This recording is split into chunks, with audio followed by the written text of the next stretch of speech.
യക്ഷിയുടെ ചിരി കേട്ട് പേടിച്ച് മനംമാറ്റം വന്നതാ. ഇപ്പോഴാ പരമഭക്തൻ. അപ്പോ ഞാൻ വരട്ടെ. വ്രതത്തില നാമം ജപിക്കാൻ സമയം. ഓം ശാന്തി. ഉച്ചതമ്പിയെ നിന്ന് യക്ഷിയെ തളച്ചോ? ഇല്ല, യക്ഷി തമ്പിയെ വളച്ചു.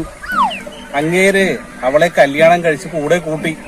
ഇപ്പോ 4 മാസം ഗർഭിണിയാന്നാ കേക്കണേ. കഴിഞ്ഞ ദിവസം ആശുപത്രിയിൽ ചെക്കപ്പിന് പോയി വരുന്ന വഴി കണ്ടായിരുന്നു. അപ്പോ തമ്പിയെന്ന് നിന്റെ ബ്രഹ്മചര്യം? അതൊക്കെ അന്ന് രാത്രി തന്നെ പോയി. ഇപ്പോ ജോണി സിംസ വരണുണ്ടല്ലോ. തമ്പിയെന്നെ ഞാൻ എന്തായി കേക്കണത്? സത്യമാണ്, അങ്ങനെയൊക്കെ സംഭവിച്ചു. എന്നാലും അവളൊന്ന് ഒച്ച വെച്ചിരുന്നെങ്കിൽ, ഒന്ന് ഉറക്കെ കരഞ്ഞിരുന്നെങ്കിൽ ഞാൻ ഉണർന്നു പോയേനെ.